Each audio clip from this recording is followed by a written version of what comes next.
آپ کے اور ہمارے اپنے ماحول اور اپنی ذاتی اصلاح کے حوالے سے میں ایک حدیث سناتا ہوں۔ نبی کریم صلی اللہ علیہ وآلہ وسلم فرماتے ہیں، تُعْرَضُ عَلَيَّ أَعْمَالُكُمْ، اے میرے امتیوں، تمہارے عمل میرے سامنے پیش ہوتے ہیں۔ اس وقت قبر انور میں بھی آقا کے سامنے ہم جو کچھ کرتے ہیں پیش ہوتا ہے۔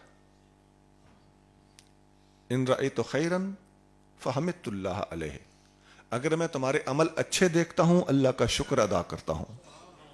وَإِن رَأَيْتُ شَرًّا اسْتَغْفَرْتُ اللَّهَ لَكُمْ، میں اللہ سے تمہارے لیے استغفار کرتا ہوں۔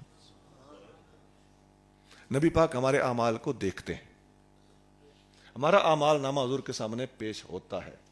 اب ایمان سے بتاؤ، اگر آپ کے اعمال اور میرے اعمال حضور کے سامنے پیش ہوتے ہوں، یا ایک اور کنسیپٹ ہے ہمارا، اس لحاظ سے آپ دیکھ لیں کہ آقا صلی اللہ علیہ وآلہ وسلم ہمیں یہاں سارا ہم بیٹھے ہوئے، ہم جہاں بھی جا رہے ہیں آ رہے ہیں، حضور ہمیں دیکھ رہے ہوں، حضور اپنی نگاہ نبوت سے ہمیں دیکھتے ہوں، ہمیں آبزرو کرتے ہوں۔ اور اگر یہ کسی کا عقیدہ نہیں ہے تو وہ یہ تو مانے گا نا کہ حضور کے سامنے نامہ اعمال پیش ہوتا ہے، دونوں میں سے کسی بات کو کوئی لے لے۔ تو پھر جب ہمارے اعمال حضور کے سامنے پیش ہوتے ہوں، یا ہمیں حضور علیہ الصلوۃ والسلام ہر حرکت کرتے وقت دیکھتے ہوں، ایمان سے بتاؤ ہمیں انسان بن جانا چاہیے کہ نہیں؟ یار اللہ تعالیٰ تو دیکھتا ہی دیکھتا ہے نا، وہاں تو کوئی اختلافی مسئلہ نہیں ہے۔ لیکن ایمان سے بتاؤ، اللہ کے دیکھنے اور نبی پاک کے دیکھنے، اس میں انسان کو فرق محسوس ہوتا ہے کہ نہیں؟ جہاں تک عظمت کا تعلق ہے اللہ تعالیٰ بڑا ہے نبی پاک سے، ایسا ہے کہ نہیں؟ لیکن جہاں تک لحاظ اور حیا کا تعلق ہے، ادب والوں کو اپنے محبوب نبی صلی اللہ علیہ وآلہ وسلم سے حیا جو آتی ہے نا، وہ حیا بہت وکری قسم کی ہے۔ اللہ کے سامنے نامہ اعمال پیش ہونے سے لوگ گھبراتے ہیں اور گھبرانا چاہیے، لیکن نبی پاک کے سامنے نامہ اعمال پیش ہونے کی جب بات آتی ہے تو انسان اور محتاط ہو جاتا ہے کہ یار اللہ کرے میری وجہ سے میرے نبی صلی اللہ علیہ وسلم کا کم از کم دل نہ دکھے۔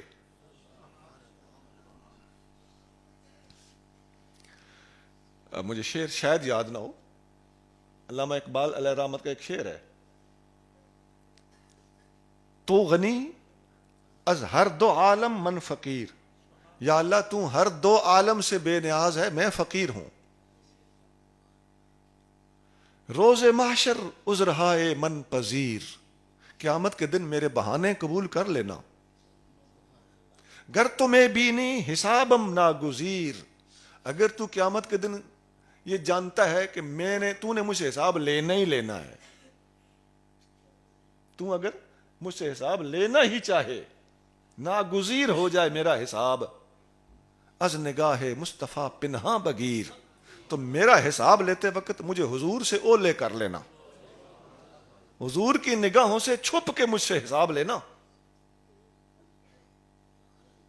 تو حضور کا حیا اور لحاظ اگر ہمیں اور آپ میں نہیں ہے، اور حضور جب جانتے ہیں تو یہ صرف نعتیں ہیں کہ حضور جانتے ہیں۔ ابھی نعت پڑھی گئی تھی نا، ماشاءاللہ اچھی نعت پڑھی بچے نے، لیکن کیا وہ صرف لہو گرم رکھنے کا ہے ایک بہانہ؟ اس لیے پڑھی جاتی ہیں نعتیں، اور اندر اعتقاد اور یقین نہیں ہونا چاہیے کہ حضور جانتے ہیں۔ خدا کی قسم تیرا میرا نامہ اعمال بھی حضور کے سامنے پیش ہوتا ہے، اور ہمارا تو عقیدہ ہی یہ ہے کہ نبی کریم صلی اللہ تعالی علیہ وسلم کی ہم ہر وقت نگاہوں میں ہیں۔ تو پھر آقا ہمیں دیکھ رہے ہوں تو پھر ہم میں حیا کیوں نہ پیدا ہو، پھر کردار کیوں نہ ٹھیک ہو، پھر ہر وقت ذکر فکر کیوں نہ ہو، پھر دھی بہن کا حیا کیوں نہ ہو، پھر اپنا سیرت اور کردار درست کیوں نہ ہو، پھر آنکھوں میں حیا کیوں نہ ہو، پھر سر جھکے ہوئے کیوں نہ ہو، پھر ایک دوسرے پہ کیچڑ کیوں اچھالیں، ایک دوسرے کا گلہ کیوں کریں، کسی پہ جھوٹا الزام کیوں لگائیں۔ جھوٹا الزام لگانے والے تو جانتا ہے حضور دیکھ رہے ہیں، کسی کی بےعزتی کرنے والے تو جانتا ہے حضور دیکھ رہے ہیں، کسی پر قاتلانہ حملہ کرنے والے تو جانتا ہے حضور دیکھ رہے ہیں۔ کسی کے خلاف نیٹ پہ جا کر، انٹرنیٹ پہ جا کر جھوٹ بولنے والے، خدا کی قسم اگر تیرا یقین ہے کہ حضور دیکھ رہے ہیں تو تو جھوٹا الزام تو کیا سچی بات بھی کسی کے خلاف نہیں کرے گا. ایسا ہے کہ نہیں؟ عیبوں پہ پردہ ڈالنا مصطفیٰ کی سنت ہے کہ نہیں؟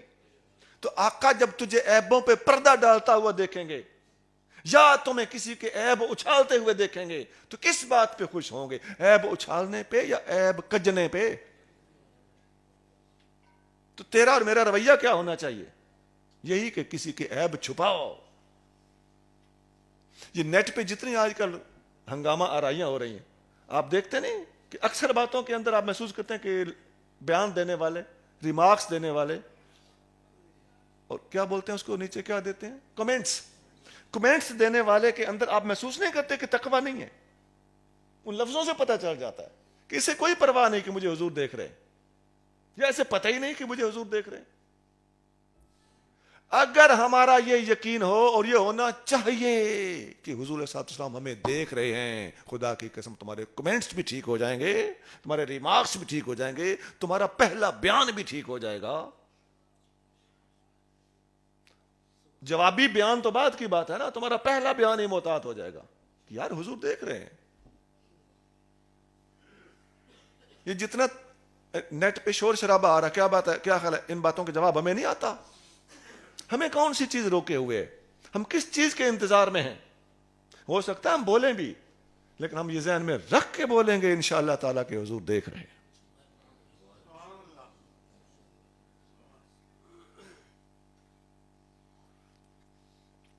سنا، انسان کو انسان بنانے کے لیے، مسلمان کو مسلمان بنانے کے لیے، غلام مصطفیٰ کو سچا غلام بنانے کے لیے، فقیر کو فقیر بنانے کے لیے، طریقت والوں کو صحیح راہ طریقت پر چلانے کے لیے یہ نسخہ تریاق کی حیثیت رکھتا ہے کہ حضور دیکھ رہے ہیں.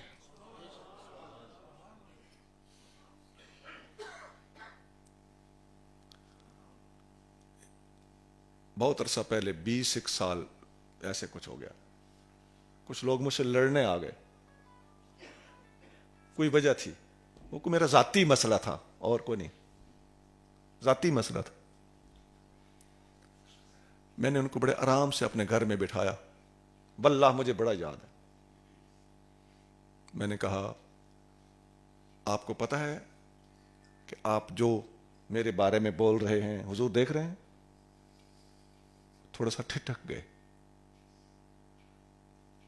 تو جھجک کے کہا ہاں حضور دیکھ رہے ہیں. میں نے کہا بس اب جاؤ، یہ ذہن میں رکھنا کہ حضور دیکھ رہے ہیں، پھر میرے خلاف جو کارروائی کرنا ہے کر لینا، میں جواب بھی نہیں دوں گا، مجھے جواب دینے کا شوق بھی نہیں ہے، میں کوئی جواب نہیں دیتا ایسی باتوں کا. مجھے پتا ہے حضور دیکھ رہے ہیں، تم بھی یہ یقین کر لو کہ حضور دیکھ رہے ہیں، پھر میرے خلاف بول لینا، کہہ لینا، مجھ سے جھگڑ لینا، جو کرنا ہے کر لینا، یہ ذہن میں رکھنا ہے کہ حضور دیکھ رہے ہیں. لیکن ایسا ہوا کہ واقعی اس کے بعد وہ میرے پاس آئے نہیں ہیں. ایک بندے نے میرے خلاف کوئی ایک دفعہ ہنگامہ کرنے کی کوشش کی. میرے بڑے بھائی، آپ لوگ ہمارے گاؤں کے لوگ جانتے ہیں، ذرا دلیر آدمی تھا. اس نے کہا میں نے اس بندے کو چھوڑنا نہیں. میرے بڑے بھائی نے کہا. اس بندے کے خلاف میرے بھائی نے تیاری پکڑ لی، میں نے اس کو نہیں چھوڑنا. میں نے کہا بھائی جان بیٹھیے. سامنے بیٹھ گئے. میں نے کہا وہ بندہ مجھے نقصان پہنچانا چاہتا ہے اور آپ جلال میں آ گئے، غصے میں آ گئے ہو، لیکن بھائی جان میرا راکھا کون ہے؟ میں پنجابی بول رہا تھا، آپ کو اردو میں سنا رہا ہوں. میں نے کہا میرا راکھا کون ہے؟ کہنے لگا اللہ. میں بھائی تھا نا، اس لیے ذرا پھول کے انہوں نے کہا اللہ راکھا ہے تیرا. میں نے کہا بھائی جان ایمان سے بتانا اس کا راکھا کون ہے جسے آپ مارنا چاہتے ہو؟ سوچ کے کہنے لگے ہاں راکھا تے اس دا بھی اللہ ہی ہے. میں نے کہا پھر آپ کو یہ اپنے ہاتھ خراب کرنے کی کیا ضرورت ہے؟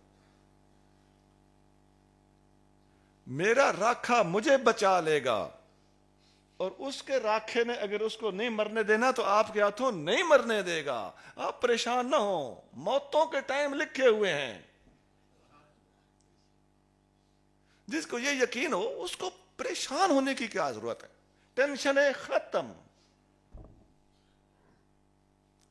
اور اس آخری نسخے کا خلاصہ کیا نکلا؟ حضور جانتے ہیں, حضور دیکھ رہے ہیں. یہ آخری نسخہ میرے اور آپ کے لیے ہے. انشاءاللہ یاد رہے گا, اپنا کردار درست ہوگا. آقا آپ کو دیکھ رہے ہیں, آپ دین کی خدمت کریں گے, آقا دیکھ رہے ہیں. آپ کسی کے پردے کج لیں گے, آقا دیکھ رہے ہیں. آپ کسی کو برا بھلا گالی گلوچ نہیں کریں گے, آقا دیکھ رہے ہیں. آپ دین کا دفاع کریں گے, آقا دیکھ رہے ہیں. میں نے ٹوٹل 4 باتیں عرض کی ہیں. نمبر 1, خواتین کی خدمت میں کچھ گزارشات پیش کی ہیں. نمبر 2, قادیانیوں کی ایک بات کا جواب دیا ہے. نمبر 3, میں نے صحابہ کرام اور خصوصاً صدیق اکبر کا دفاع کیا ہے. اور نمبر 4, آقا دیکھ رہے ہیں. اللہ تعالی ہمیں عمل کی توفیق عطا فرمائے.